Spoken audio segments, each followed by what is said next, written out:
Right. We're moving on with another lesson in the overall romantic dynamics course that is accessible via the Romantipedia app on the Apple App Store, as well as us getting into some of the basics of romantic dynamics. This lesson is within the Three Brains of Love module and is called the Three Brains of Love. And any of you I've met before or heard me talk before have heard me often refer fondly to the triune brain model of Dr. Paul MacLean's. I think it's a kind of a master model for being able to look at the synthesis of any two plus psychologies together to make new models and see how the mind as a software is working as opposed to the brain and its hardware. So I'm going to actually go right into the lesson that's in your app and in your paid membership. If you're a Substack monthly member, you have access to, which is at courses.romanticdynamics.com, just to orient you. And we are in the Three Brains of Love here. The human mind is like a software suite with different applications in it. That's the evolutionary psychology idea, that there are various software packages running on the mind as if it is a software. And there doesn't need to be a distinction or a choice between mind and body or mind and brain. If you think of it in terms of a computer analogy, software needs hardware in order to run. Otherwise, it doesn't really exist, or at least it isn't being used. And hardware without any software is perhaps not very useful either, except in you could say it's firmware. And I think that's analogous to the idea of imprinting phenomena. Anyway, the most notable and useful division of these software packages, which also work a bit like languages, all their own, is called the triune brain theory, one in which unconscious instincts of survival and reproduction are located at the reptilian brain level. The emotions common to all mammals are located in the mammalian brain. If you could identify where physically might that be in the computer hardware aspect of the brain, that would be the limbic system, right? Where we feel anxiety, depression, but also happiness and self-esteem. That's mammalian. Why is it mammalian or mammals? Because mammals bond with their young. The mammary gland, for example, is the origin of this notion, breastfeeding the young.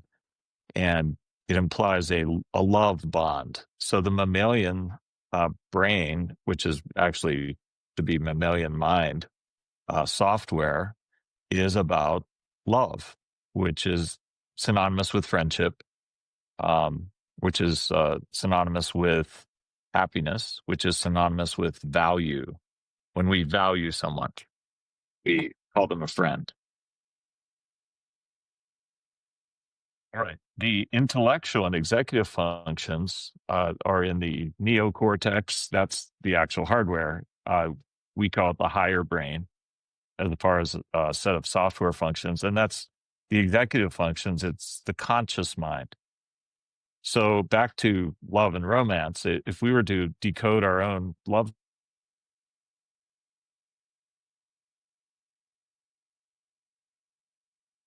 divisions of the mind would map perfectly over three phases of human courtship that will make sense to you. And those three phases we call simply sexual attraction or desire, or you could even say limerence, falling in love. Emotional attraction is the second.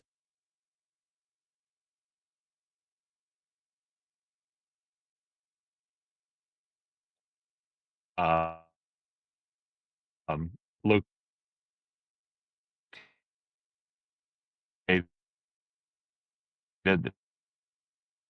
sexual attraction, what's called higher brain, or taking place in the hardware called the neocortex. So why sexual attraction, emotional attraction, and intellectual attraction? Sounds arbitrary in a way. In a way, it is and has to be. One has to decide on um, a story form with its the acts of the play, so to speak, the chapters of the book. You will have to have a certain number of acts or chapters, or in this case, lessons or stages or phases of anything.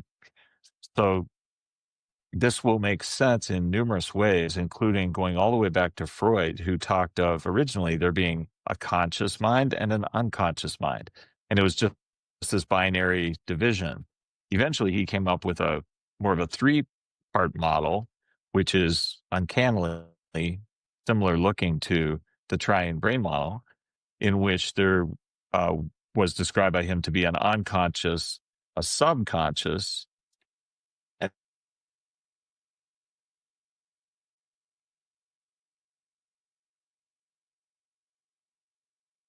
which is the most unconscious, drives instincts, basically reptilian brain.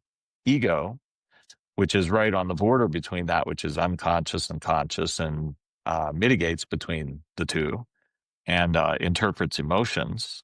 Well, that's the mammalian area. And then the superego, largely composed of conscience or ethics, as well as beings in our model. So there seems to be a like a three-act play, a three-part psychological model, whatever labels you choose to put on them. But these make sense to us for our purposes in understanding romance as sexual, emotional, and intellectual, for the reason that sexual is the very first phase of, boy meets girl, girl meets boy, meet and greets, meet cute, limerence, falling in love, just early dating, sexual attraction.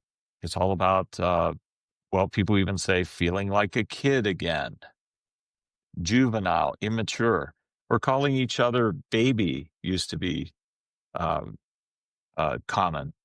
Why baby? Why not, hey man, or hey woman? Why baby? Well, because we're in that part of the mind that is the most primitive, unconscious, juvenile part of the mind. Now, perhaps later married people don't call each other baby anymore. They just, I don't know, they call each other something else. Point being, in order for three acts of drama to occur in the story of a romance or the story of a life, and to have these three areas, sexual attraction, we first find desire and passion. Usually, love at first sight is not really love; it's desire at first sight, which would occur suddenly and at first because the instincts are lightning quick. It means we're in the reptilian brain. That's why it's love at first sight. It's sudden love, but it isn't really love. Love is actually the next phase, emotional attraction. Sexual attraction is just desire. Emotional attraction is love or friendship, or this is where people start calling each other boyfriend or girlfriend, my boyfriend or my girlfriend. It doesn't mean they're married yet. They don't have a lifelong commitment. The relationship is exclusive, but not necessarily durable forever at this point in the emotional attraction or friendship. A friendship has been formed, however.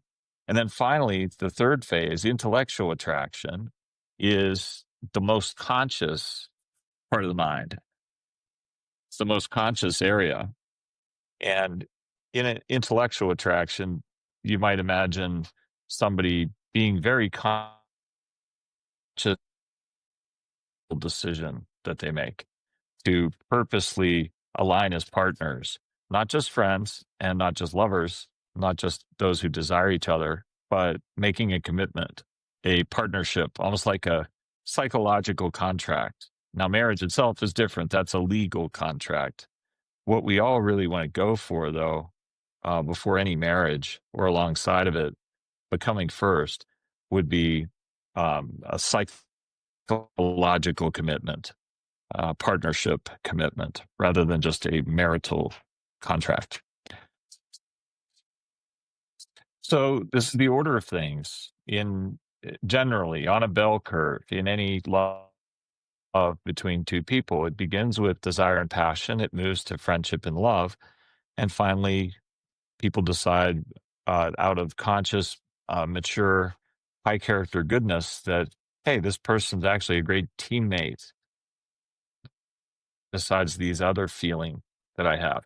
Intellectually, we're a good team. We can, what does that mean? It means we're good at achieving goals together. Why not be with somebody that you do even better at getting to your goals, their goals,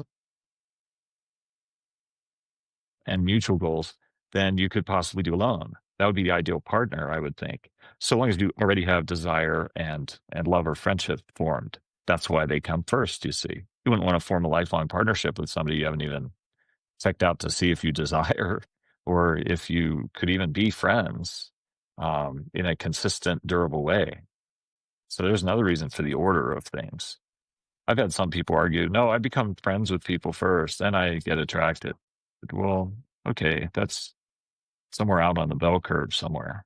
Um, maybe it's more that, one person can desire the other without it being requited.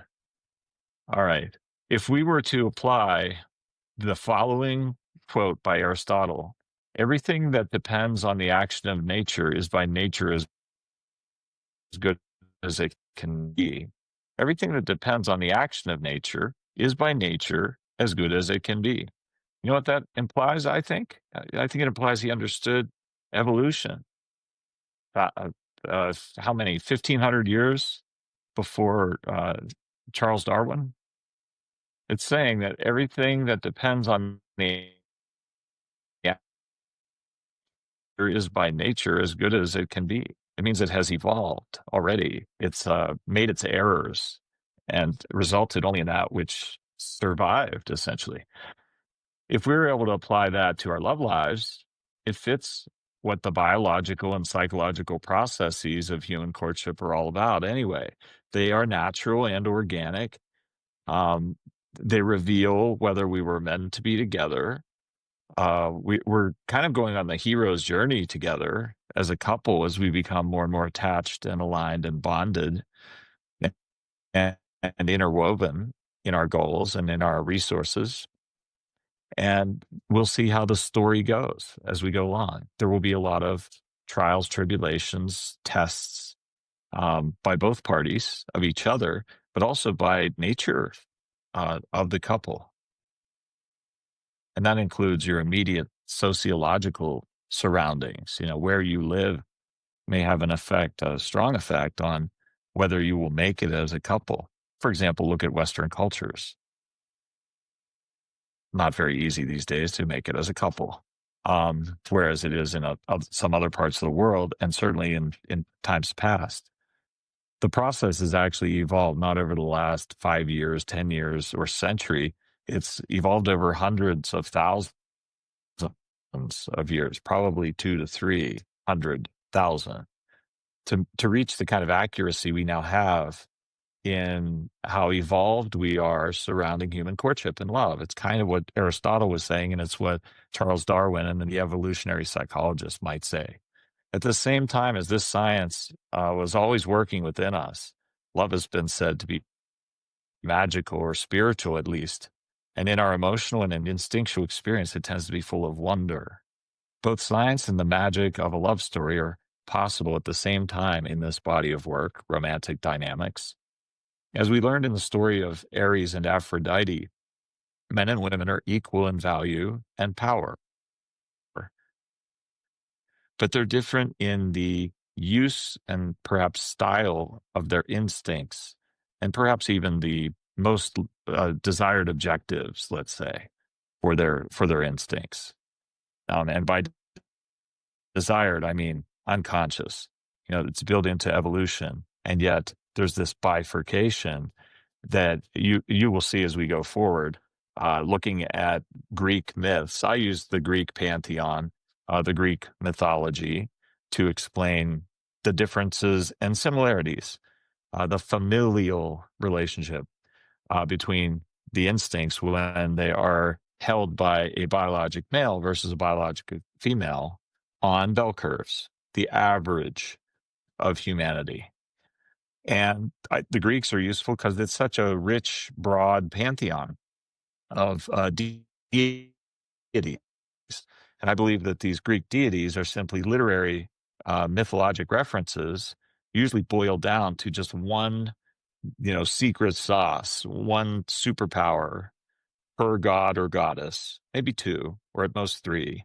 But there's always a theme for each Greek deity, male or female, that can be symbolic, as Carl Jung observed with his notion of archetypes.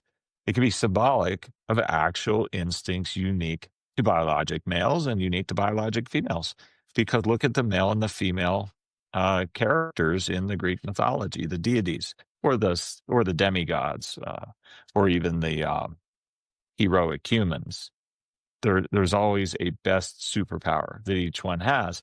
And you may find it interesting, there almost always is some kind of familial relationship between a god and a goddess who similar yet different instincts. Similar in that, say, the instinct is for uh, cooking or finding food. Well, males will do it in a certain way, find food. Females will do it in a different way. They each have their own way within their biologic sex on a bell curve where the mean is most people, most women, or most men. And yet the objective is find food. So the objective is the same for the male and the female.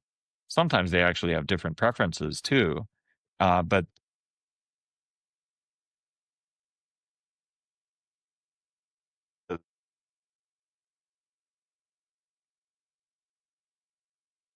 Jung called them archetypes that are unique to each, and yet for a similar objective or in a similar theme. For example, the concept of shopping, being discerning in choosing how to invest money or effort into something.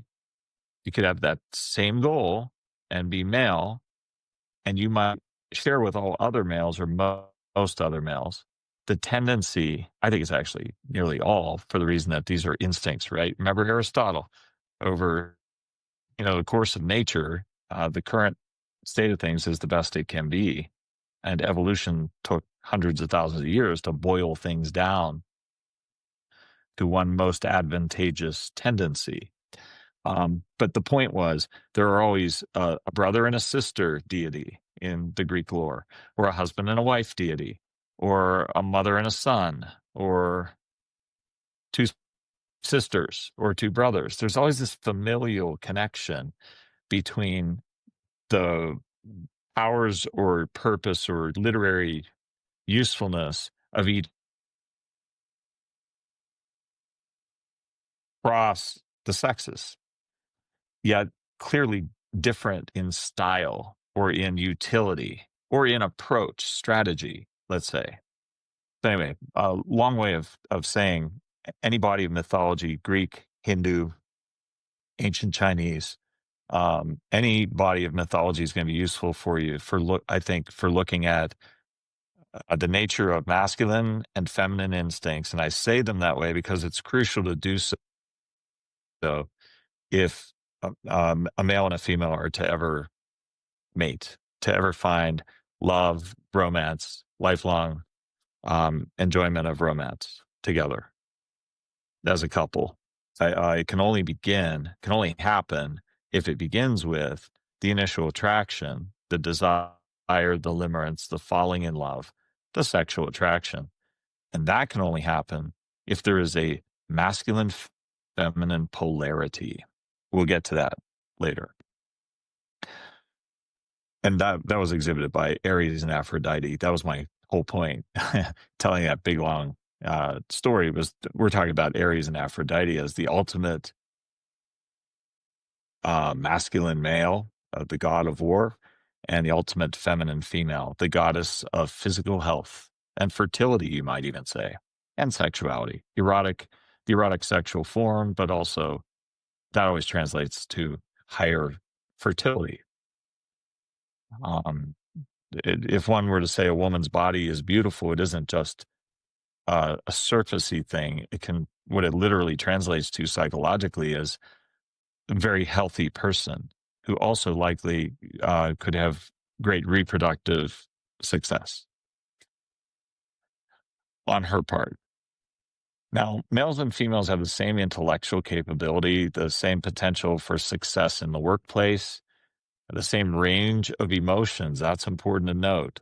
Question is, are males going to outwardly emote those emotions that they do feel?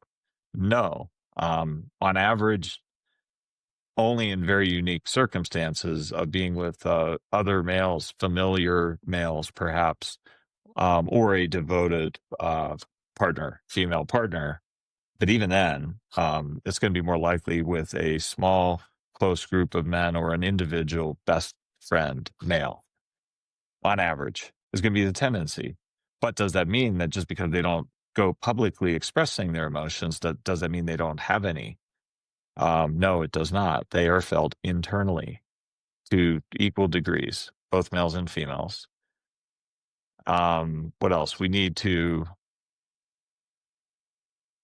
have the same intellectual capability. That's saying both of our higher brains are equal in strength, potential strength. In other words, IQ, um, capacity for learning, curiosity, wisdom, creativity, logic, analysis. Males and females, right in the middle of their bell curves, the bell curves pretty much line up. Otherwise, we couldn't have IQ tests, or there could be standardization of test scores in school.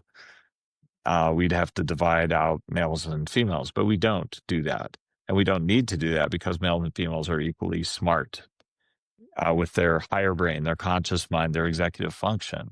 So that's interesting. What this also ripples into, of course, potential for success in the workplace. The range of emotions we were talking about a little bit earlier also leads to your capacity to love. How much love can you give and how much love can you feel? And that boils down to the amount of self-esteem that you have. The higher your self-esteem, you could say the more love you have. It's the same as saying the more happiness you have. It's the same as saying the more friendliness you have. The higher your capacity to love is the higher your self-esteem. We're going to learn in future lessons that there are two types of self-esteem. So that will be quite interesting. It means there are two types of friendship contribution, two types of happiness, two types of general love. We'll get to it. Hint, hint, one is maternal and one is paternal. Yet, even though men and women are identical in the powers of the conscious mind, the intellect, the IQ, they are as foreign in nature to each other as Aphrodite and Ares at the unconscious level, the reptilian brain level, the level at which one feels sexual attraction. So we are most different as men and women in the unconscious. Carl Jung talked about that. Whenever he says female archetype or feminine archetype, he just means feminine instinct. When he says male archetype, male hero archetype, hero's journey, or masculine archetype, he simply means what we today would say masculine instinct. It makes perfect sense. Everyone knows what an instinct is, like fight or flight. Yet that's a generic survival-based instinct. Hint, hint, that would be shared by males and females both, because both types of creature want to survive. So the fight or flight instinct, of course, belongs to both males and females. The startle response to loud noise, you jump, you run, you hear gunshots, you run. These are survival instincts. As we're going to see a little bit down the road here, if we took Charles Darwin's evolutionary ideas and just really, really simplified them, oversimplified them into just one equation, it would probably be this: passion or life force, or what Freud called libido, equals the expression and use of both the gender instincts, masculine or feminine instincts, and the survival instincts. We all know Darwin said evolution works by survival long enough to reproduce, a survival variable and a reproductive variable, energetic variable, an energy of life force, what Freud was talking about when he used the word libido, uh, or a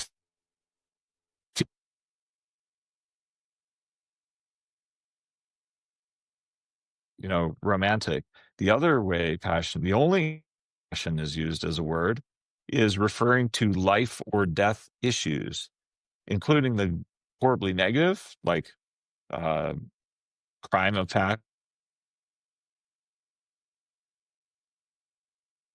or life's passion, um, passion for living, excited to wake up, excited to be alive. So the word passion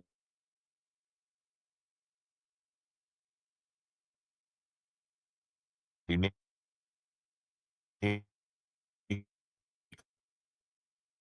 codes to instinct is formed. And then if those are how an instinct is formed, and they only pertain to the word passion, excited to be alive, life energy, then therefore passion equals the expression of your gender instincts. If you're male, masculine instincts. If you're female, feminine instincts, plus your feelings of uh, what you're here on earth to do, your purpose for life, your purpose for living, or and Viktor Frankl talked about this, and it might be called your mission for life, your purpose for life, or mission for life. Think of the existentialists and Viktor Frankl. Everyone needs meaning. So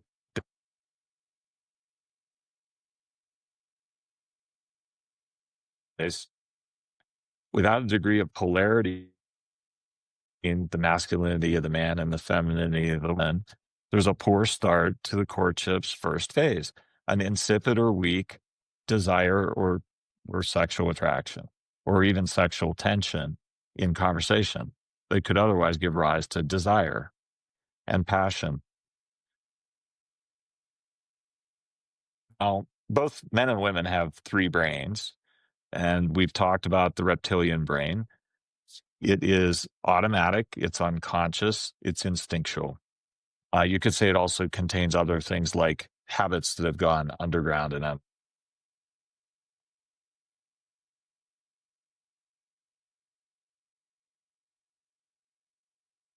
see them operating. We don't know they're operating.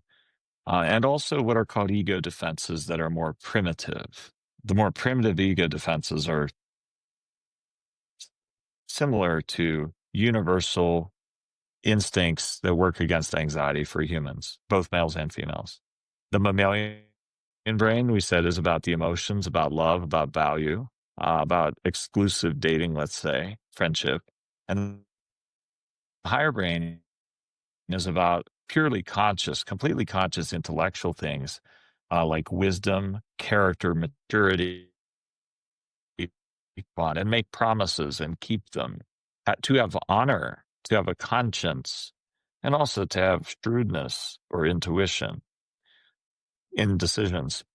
Most people don't know the reptilian brain, or the center, the unconscious sexual instincts, is subtly different for men and women. And we just described that in talking about the Greeks. So through much of this book, uh, we're gonna go with finding out different kinds of functions, both psychologically for an individual, but specifically interpersonally for two individuals who have begun their journey together by first falling in love, and second by having attached while falling in love. And we'll get into attachment and how that's similar to Freud's Oedipus concept. Little boy falls in love with his mommy, little girl falls in love with her daddy. It's not actually love, it's an attachment is made to a kind of person who's unique, which carries with the attachment, what I would call metadata. It's the unique little features and habits and personality quirks and traits being carried along and imprinted in that very important opposite sex parent's nature when the young child attaches to them. So that later in life, one of the automatic unconscious things that happens working in the background all the time, almost like an instinct that's unique to you, which Conrad Lorenz called imprinting, is attachment. And so you may then attach in adult life romantically to someone kind of similar to your opposite sex parent. Um, Whether or not you had a great relationship with them, by the way. And transcending that is going to amount to you're automatically going to be attracted to people that remind you of your opposite sex parent. But in the end, you have the ability to break up and you have the ability to date and sort through people and know what's right for you and what feels right and is right and could lead to a lasting partnership bond. And it's up to you to pick the people with all the good things, the best things about your opposite sex parent, and very few of the bad things, the things that need forgiven. We'll get to that. So we have a uh, practice exercises for you to do on this matter in this lesson. Once you go to your Romantipedia app, and we are in the Romantic Dynamics course in the second section called The Three Brains of Love. It's neither the presence of masculinity nor or femininity that causes bad behavior. The absence of the higher brain abilities at maturity and character and personal boundaries and self-reflection are what cause bad behavior. So let's go with the spirit of that, understanding that there is no such thing as toxic femininity or toxic masculinity. That's impossible. They are simply sets of instincts that are quite ancient, and we can become acquainted with them, but it's up to us as we go through life to grow all the surrounding structures psychologically of character maturity and of goodness and generativity, curiosity, kindness, and all the virtues of high character called the Aristotelian virtues, or today, as we will learn at some point, but from positive psychology, um, just character virtues, pro-social behaviors, I think they're now calling them. It's basically Aristotle. Thank you for joining us for this lesson.